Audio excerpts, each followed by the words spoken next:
প্রতিটি নতুন দিন এক একটি উপহার, আর প্রতিটি দিনে আসে ঈশ্বরের দেওয়া এক নতুন বাণী। সবাইকে স্বাগত ডেলি মান্না ঈশ্বরের বাণী প্রতিদিনে। ঈশ্বরের বাণীতে হৃদয় যেন পুষ্টি পায়, আর আপনাদের হৃদয় যেন ঈশ্বরের বাণীতে পরিপূর্ণ হয়।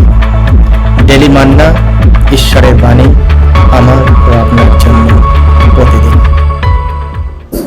পিতা পুত্র পবিত্র আত্মার নামে আমিন। খ্রিস্টে আমার পরম প্রিয়জনেরা, আজ সাধারণকালের 17তম রবিবার। আজকের পাঠের বিষয়বস্তু হলো প্রার্থনা ও ঈশ্বরের ওপর বিশ্বাস ও ভরসা রাখা।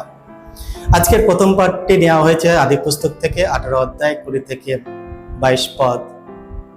আর আজকের এই প্রথম পাঠটি আমাদের স্মরণ করিয়ে দেয় যে ভক্তদের প্রার্থনা কেমন হওয়া উচিত এবং কেমন মনোভাব নিয়ে প্রার্থনা করা দরকার। আব্রাহাম ঈশ্বরের কাছে কিভাবে প্রার্থনা করলেন যাতে ঈশ্বর ভগবান সদম ও গমরার নগর ধ্বংস না করেন। আব্রাহাম নিজের জন্য নয়, বরং তার প্রতিবেশী মানুষের মুখ পানে চেয়ে তিনি ঈশ্বরের কাছে প্রার্থনা করলেন। আর ভগবান প্রতিশ্রুতি দিলেন যে সেই নগরে 10 জন ধার্মিক ব্যক্তি থাকলে তিনি সেই নগর ধ্বংস করবে না। কিন্তু দুঃখের বিষয়, সেই নগরে শুধু একটা পরিবার ছাড়া কোনো ধার্মিক মানুষ ছিল না। ভগবান আমাদের প্রার্থনা শোনেন যদি সেই মনোভাব নিয়ে আমরা তাকে ডাকি। তাই আমাদের দরকার আব্রাহামের মতো ধৈর্য ও বিশ্বাস। আজকের পবিত্র মঙ্গল সমাচার নেওয়া হয়েছে মতি রচিত মঙ্গল সমাচার থেকে 11 অধ্যায় 2 থেকে 13 পদ। আজ মঙ্গল সমাচার আমাদের শুনতে পাই যিশুর প্রার্থনার বিষয়ে তার শিষ্যদের শিক্ষা দিলেন। প্রভু আমাদের প্রার্থনা করতে শিখান। যিশু শিষ্যরা প্রভুর কাছে এসে সেই অনুরোধ করলেন, আর প্রভু যিশু তাদেরকে প্রার্থনা শিখালেন। প্রার্থনা কয়েক সময় খুবই কষ্ট, আমরা কয়েক সময় খুবই কষ্ট করি, কয়েকজন জানি না কিভাবে প্রার্থনা করতে হয়। কিন্তু আমাদের প্রভুর কাছে যেতে হবে যিশু শিষ্যদের মতো, আর যিশুকে বলতে হবে প্রভু আমাদের প্রার্থনা করতে শেখান। যিশুর জীবন ছিল প্রার্থনাময় জীবন। তিনি সবসময় তার পিতার সঙ্গে সংযুক্ত ছিলেন। যিশুর অবশ্য তার প্রার্থনার প্রয়োজন ছিল না, কিন্তু তিনি আমাদের জন্য প্রার্থনা করতেন। তাই তিনি আজকে শেখালেন প্রার্থনা কেমন হওয়া উচিত। প্রথমত প্রার্থনার সময় ধৈর্য ও অবিচলিতা থাকা দরকার। আমাকে বিরক্ত করো না, দরজা এখন বন্ধ, আমি এখন উঠে গিয়ে তোমাকে কিছুই দিতে পারি না। এই কথাগুলি এক ব্যক্তি বলেছিলেন যিনি যখন রাতে তার বন্ধু কিছু পাওয়ার জন্য দরজায় আসে, কিন্তু তিনি অস্বীকার করেন। আমাদের স্বর্গীয় পিতা কখনো এইভাবে তার সন্তানদের ফিরে দেন না। আমরা যখন তার কাছে যাই তিনি সবসময় তার দরজা আমাদের জন্য খুলে রাখেন। ঈশ্বর জানেন কোনটা আমাদের জন্য সর্বোত্তম এবং সঠিক সময়ে তিনি তা প্রদান করেন। যিশু বললেন, চাও তোমাদের দেওয়া হবে, দরজায় ধাক্কা দাও, দরজা খুলে দেওয়া হবে। ঈশ্বরের প্রতিশ্রুতি বিশ্বাসযোগ্য, তার প্রতিশ্রুতিগুলি কখনো ব্যর্থ হয় না। তবে আমাদের যা দরকার, যা প্রয়োজন তিনি আমাদের সবসময় আমরা পাবো। বিশ্বাস সহকারে চাও, তোমরা পাবে। আশা নিয়ে খোঁজো, তোমরা খুঁজে পাবে।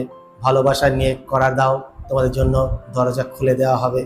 অনেক সময় আমরা প্রার্থনা প্রতিশ্রুতি অনুসারে ফল পাই না, কারণ আমরা চাইতে জানি না, আমরা খুঁজতে জানি না, আমরা দরজায় নাড়া দিতে জানি না। তবে আমরা যদি ঈশ্বরের এই প্রতিশ্রুতিতে বিশ্বাস করি, চাও তোমরা পাবে, তাহলে নিশ্চয় তিনি আমাদের আশা পূরণ করবেন। যিশু আরো বললেন, তোমাদের মধ্যে কোনো পিতা যদি তার ছেলে মাছ চায় তবে কি তাকে সাপ দেবে? যদি ডিম চায় তাকে কি কাঁকড়া বিছে দেবে?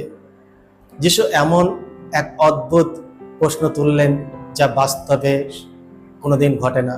কারণ বাবা মারা তার সন্তানদের ভালো জিনিসই দিয়ে থাকেন, যেটা উপকারী, যেটা ক্ষতিকর নয়।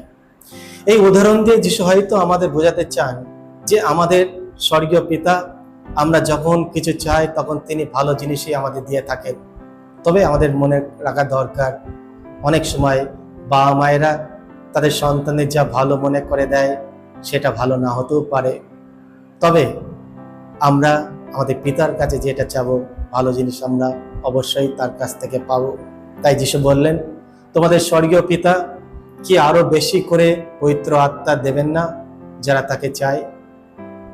আমাদের অধিকাংশ প্রার্থনা থাকে সাময়িক চাহিদা পূরণের জন্য। যিশু আমাদের মনে করিয়ে দেন এর চেয়েও বেশি বড় প্রার্থনা করা দরকার আছে। যদি আমরা সেই পবিত্র আত্মাকে চাই। পবিত্র আত্মার জন্য প্রার্থনা মানে ঈশ্বরের সঙ্গে সংযুক্ত হওয়া, কারণ পবিত্র আত্মা নিজেই ঈশ্বর। আর ঈশ্বরকে চাইলে আমরা সমস্ত কিছুই পাবো। শুধু আমাদের না সুস্থতা বা সফলতা বা আমাদের যে চাহিদা শুধু তিনি পূরণ করবেন না, তার সঙ্গে তিনি আমাদের তার উপহার, তার 12টি আশীর্বাদ তিনি আমাদের দেবেন। এজন্য আসুন আমরা ঈশ্বরের কাছে প্রার্থনা করি, শুধু চাওয়ার জন্য নয়, তাকে পাওয়ার জন্য আমরা প্রার্থনা করি। আর যখন আমরা এই মনোভাব নিয়ে তাকে চাবো, তিনি নিশ্চয় আমাদের প্রার্থনা শুনবেন। আজকে খ্রিস্টমণ্ডলী প্রবীণ দিবস পালন করছে। যে থিমটা নেওয়া হয়েছে, ধন্য তারা যারা আশা হারায়নি। ধন্য এই শব্দটি বাইবেলে তাদেরই বোঝানো হয়েছে যারা ঈশ্বরকে অনুসরণ করে, যাদের জীবন ঈশ্বরের উদ্দেশ্যে সম্পূর্ণ। সিরাক বলেন, ধন্য তারা যারা আশা হারায়নি। প্রিয় প্রবীণরা, প্রিয় ভাই বোনেরা, আপনারা অনেকেই যুদ্ধ, দারিদ্র, মহামারী, পারিবারিক সংকট ও ব্যক্তিগত দুঃখের মধ্য দিয়ে দিন কাটাইছেন। আপনাদের অভিজ্ঞতা আমরা শ্রদ্ধা করি। আপনাদের জীবন যে আশীর্বাদ আপনারা পেয়েছেন, সেই আশীর্বাদ আমরা শ্রদ্ধা করি, ভক্তি করি। আপনাদের হৃদয় যেন সর্বদাই ধ্বনিত হয় সিরাকের বাণী, ধন্য তারা যারা আশা হারায়নি। কারণ আপনারাই তো আমাদের জন্য সেই আশীর্বাদ। আপনারা আমাদের পথ দেখিয়েছেন, কোন পথে চলতে হয়। আপনারা আমাদের সেই বিশ্বাসটাকে ধরে রেখেছেন, যে বিশ্বাসের বীজ আপনারা বুনেছিলেন, আর সেই একই বীজের ফল আমরা পাচ্ছি। তাই আপনাদের আজকে ধন্যবাদ দিই, আপনাদের জন্য প্রার্থনা করি। স্বর্গীয় পরমেশ্বর যেন আপনাদের ভালো রাখেন, আপনাদের যেন সুস্থ রাখেন। আপনার যে আলো আপনারা জ্বালিয়েছেন, এসব আমরা একসঙ্গে সে আলো নিয়ে সামনের দিকে এগিয়ে যাই। আপনাদের এখন আমাদের প্রয়োজন।